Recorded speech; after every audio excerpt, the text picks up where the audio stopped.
Hey there, Wendy Guth, founder of Rebel on the Go Travel, and I'm just back from 2 weeks stateside that included a cruise on board the Celebrity Summit. Yes, I'm excited to be back, and I'm also excited to take some time to reflect on my 2 weeks and to share with you a couple of, my top takeaways. And the first one is that I was reminded as to why I love cruising. Have done it quite a bit over the years since I was a little kid, and haven't. I guess it's we live in Guantanamo Bay, so it's kind of hard to plan as many cruises as I'd probably like to. But yeah, haven't done it in a few years, and was just really excited also to see it through the eyes of my husband, because we will be celebrating actually our 3rd wedding anniversary in about a week. And so this was kind of like a second honeymoon, and actually his first time while he's traveled extensively throughout the world. He'd never been on a cruise before. So it was fun to see it through his eyes, and also to realize why I love it. So why do I love it? I love going to different ports. That is huge for me. You go to sleep, you wake up the next morning, yay, you're somewhere else. And we had the opportunity to stop in where did we stop? We stopped in St. Martin, St. Thomas, and San Juan, Puerto Rico. And I've been to all 3 places. But again, it was just, I think it's different each time. And so loved the different ports. Also loved unpacking and packing only once. I think that is huge, absolutely huge. You don't have to worry about it. It's not like you're living out of a suitcase, because you're not. You unpack once, you stow your suitcases, and it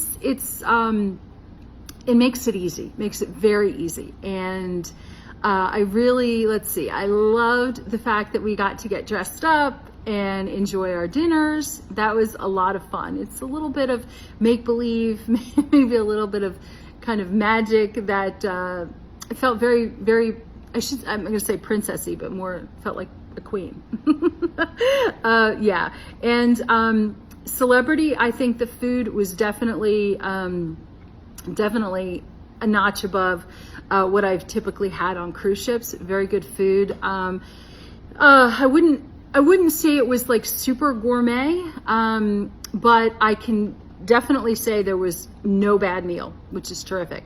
And even the buffets that we had for like breakfast and lunch they had such amazing variety. And you really, if you wanted to eat it was like gluten-free, no problem. Vegan, no problem. Vegetarian, no problem. Eating healthy was actually not difficult at all. And the dinner menus were very specific as to, these are recommended for, whatever again, vegan, vegetarian, gluten-free, the healthier choices, all of that. And so I think that they really go out of their way to provide a lot of different options for a lot of different eating tastes, palates. Yes. So let's see. Also, this was really a reminder for me, as I said, that I've been to these ports before, of just how beautiful the islands are. And the added element was that we know that each of the ports had been badly damaged by hurricanes in 2017, and especially St. Martin and St. Thomas are still not renovating, but are still coming back. There's a tremendous amount of construction, and what I know from the past, especially with St. Thomas, they had big hotels, they had smaller hotels, and overall they're gone. They rely very heavily on the cruise industry to sustain them, and they're very freely say tourism is our industry.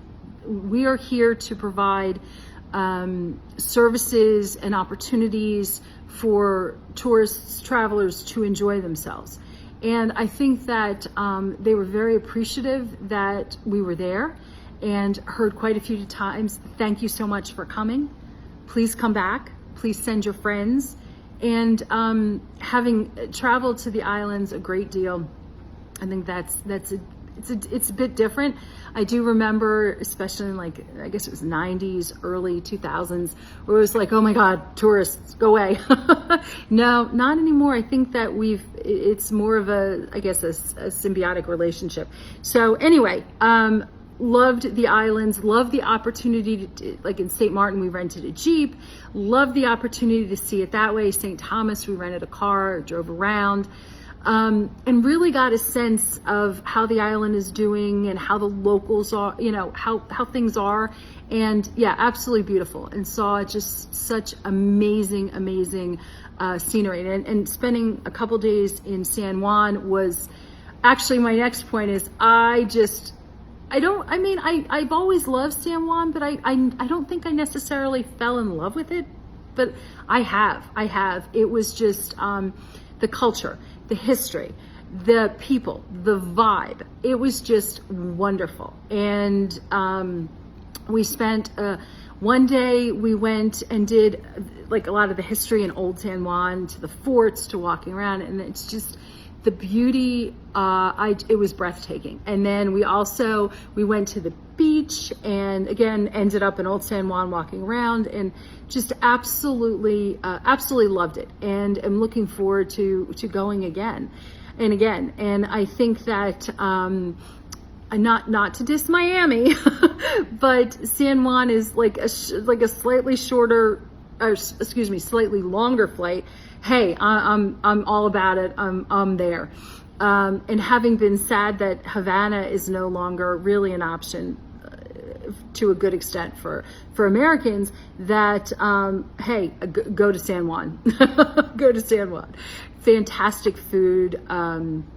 Again, the people are just wonderful. There's an amazing vibe. We went kayaking in a bioluminescent bay that was wonderful. And there's the music, there's the dancing, it's just alive. And it was interesting that I didn't see a lot of any post-hurricane,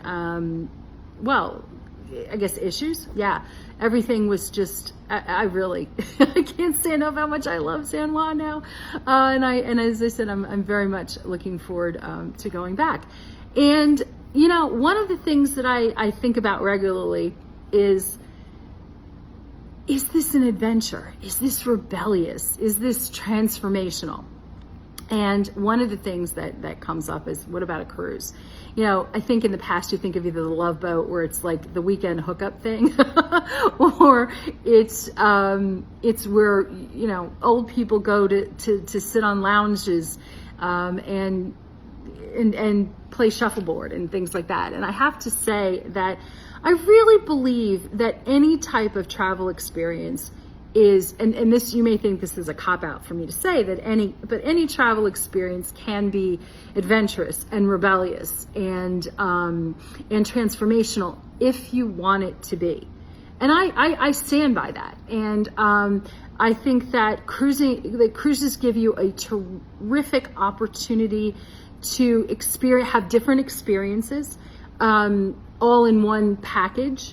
And it provides an ease, especially with the transportation piece, that allows you not to worry about certain things. You can step out of your comfort zone without worrying about, how am I getting from point A to point B, or why do I, the whole packing and unpacking thing and things like that. So I actually don't think my answer is a cop-out.